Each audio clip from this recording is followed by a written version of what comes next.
5 प्रकार के जो शील जिन्हें कहे गए बुद्धवाणी के तहत, बौद्ध विचारों के तहत 5 प्रकार के जो शील बताए हैं महात्मा बुद्ध जी ने,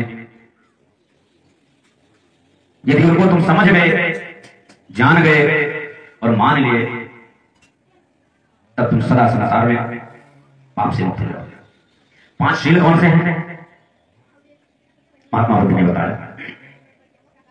पाणातिपाता भैरमणि शिक्षा पदम समाधिया। उन्होंने बताया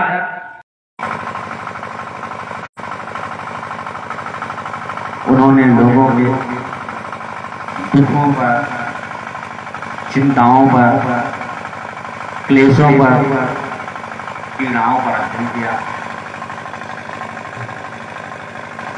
उनके कष्ट के निवारण के लिए, उनके दुख के निवारण के लिए, उनकी दरिद्रता को दूर करने का मार्ग खोजा और लोगों को वह मार्ग बताया कि इस जगत का कल्याण कैसे होगा, प्राणी मात्र का कल्याण कैसे।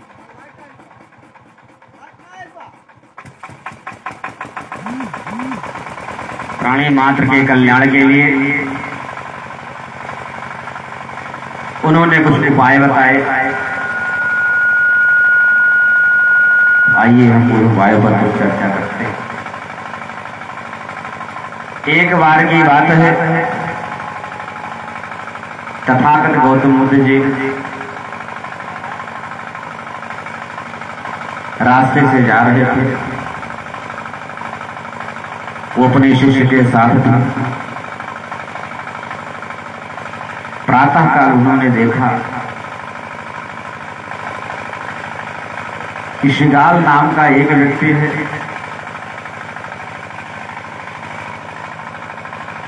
जो कि सरोवर में स्नान कर रहा है।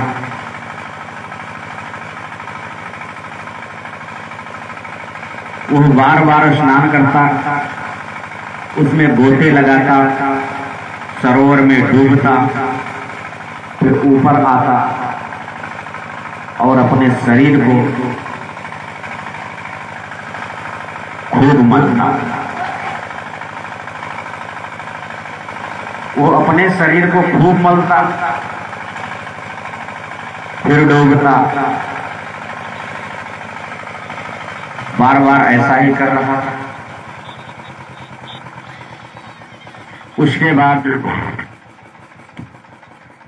उसने अपने अंजलि में पानी लिया और वह पानी आसमान की तरफ उलीचने लगा। पानी ऊपर उलीचने लगा, सभी दिशाओं में पानी को उलीचा उसने।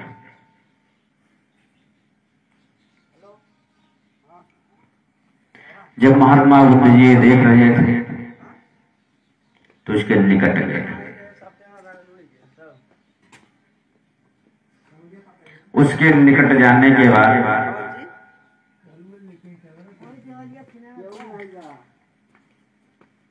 जब वो शिगाल नाम के व्यक्ति ने देखा ये तो तथागत बुद्ध जी आए हुए हैं, तुरंत सरोवर से निकलकर अपने भीगे हुए कपड़े को बदल लिया और बुद्ध जी को प्रणाम करते हुए बोला कि हे मुनि श्रेष्ठ, आज आप इधर किधर से गुजर रहे हैं। महात्मा जी ने बताया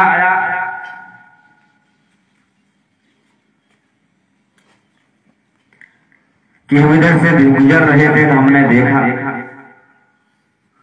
कि तुम बार बार इसमें गोता लगाते हो, ऊपर आते हो, शरीर को मलते हो, फिर डुबकी लगाते हो, फिर मलते हो। इस कड़ाके की सर्दी में तो अपने शरीर को पीड़ा क्यों दे रहे हो?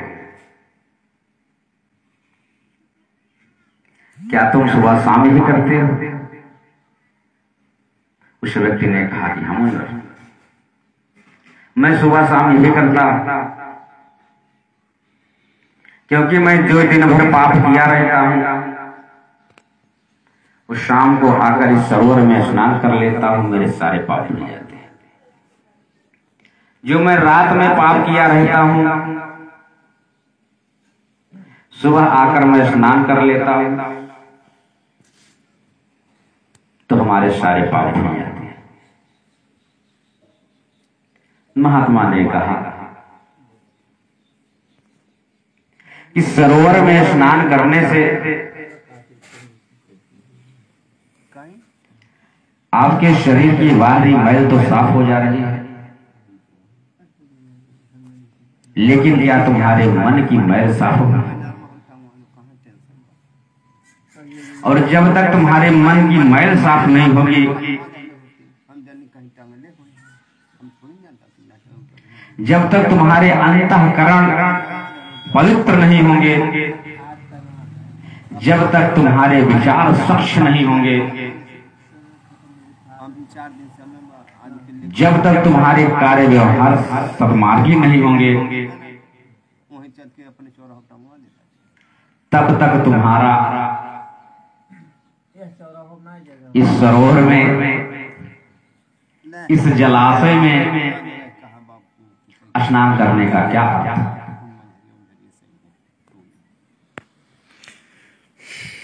इसीलिए यदि तुम्हें पाप से मुक्ति पाना है, ये तुम्हें पाप से मुक्त होना है कि हमारे ऊपर कोई पाप ही ना रहे,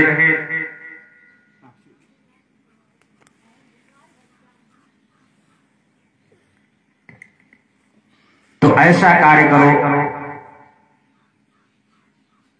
जिससे पाप ही ना हो।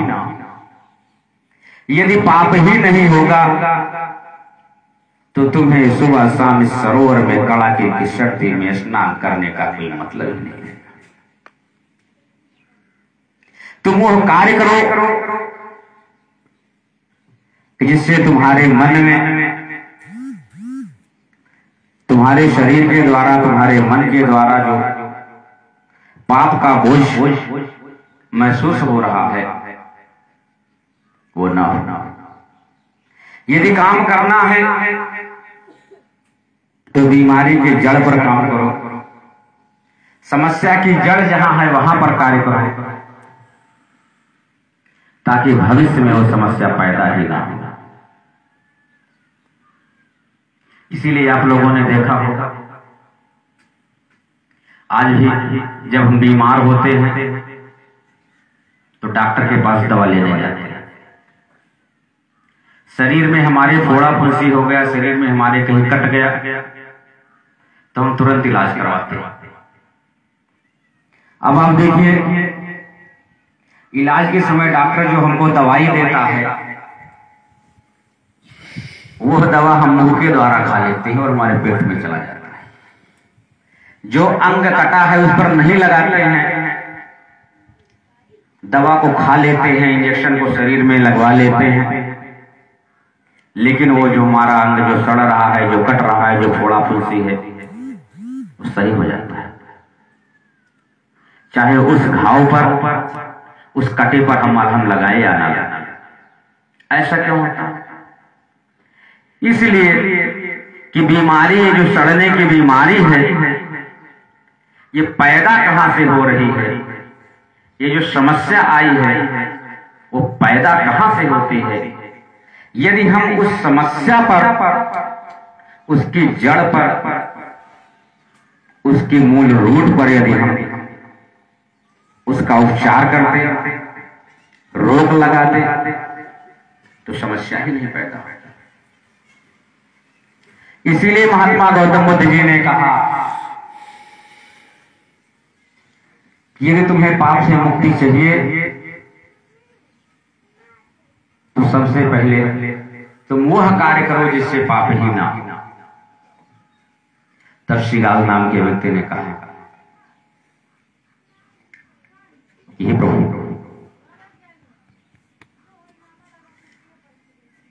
हम ये नहीं जानते हैं कि पाप कितने होते हैं, हमें यही नहीं मालूम है पाप कितने प्रकार के होते हैं, कौन कौन पाप बहुत बड़े होते हैं, किस प्रकार के कार्य करने से पाप हो जाता है। तो हम उसके लिए,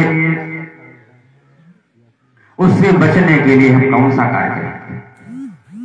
हमें तो हमारे पिता ने बताया था कि बेटा जो दिन भर काम किए रहो, शाम को सरोवर में गंगा में स्नान कर लो, सारे पाप धुल जाएंगे। रात्रि भर जो पाप किए रहते हो वो सुबह स्नान कर लो, सारे पाप हमारे धुल जाएंगे। मैं तो इतना ही जानता था, मेरे पिता ने इतना बताया था, और मैं आज भी पिता के द्वारा बताए गए उस मार्ग का अनुसरण करता रहा। महात्मा जी ने कहा कि ठीक है, तुम्हारे पिताजी ने जो बताया था उस मार्ग का अनुसरण कर रहे हो, लेकिन अब तुम जान लो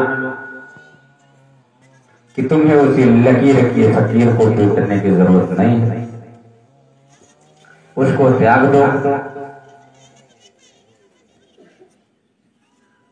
शिलाल ने कहा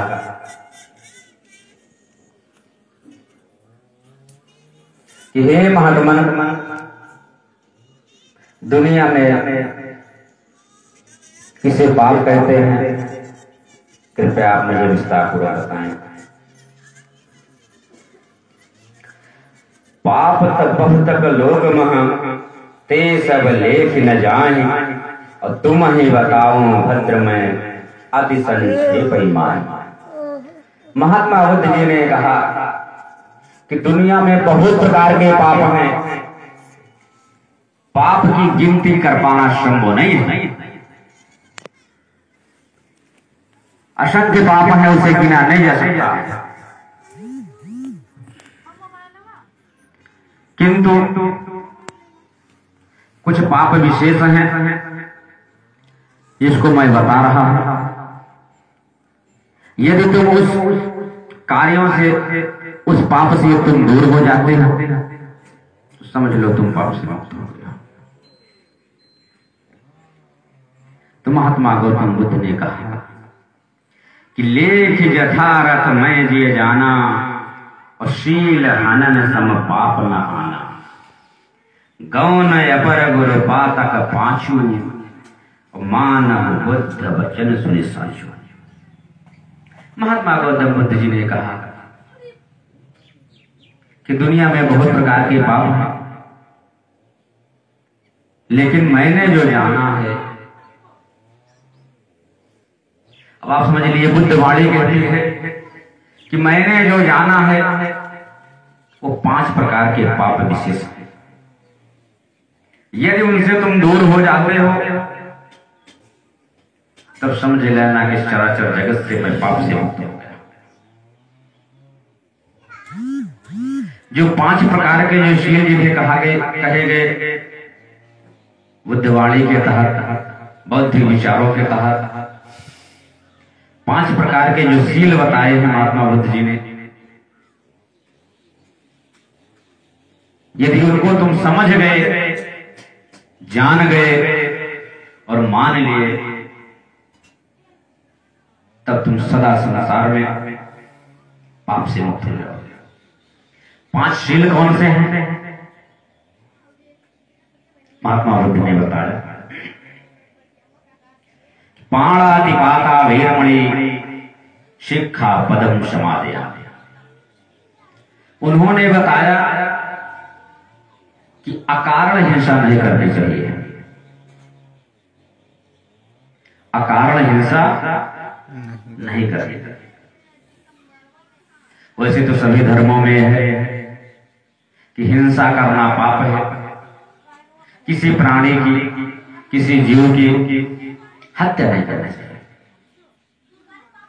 जैन धर्म में तो अहिंसा परमो धर्म, अहिंसा ही परम धर्म है,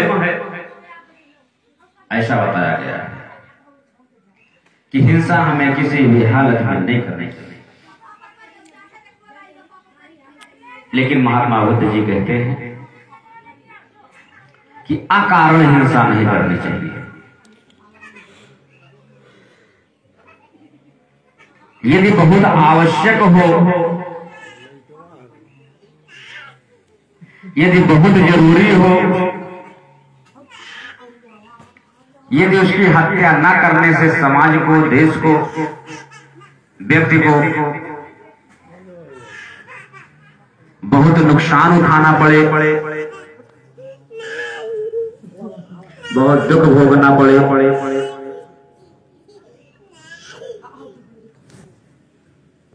बहुत क्षति होती हो, तो ऐसे जीव की हत्या की जाती है।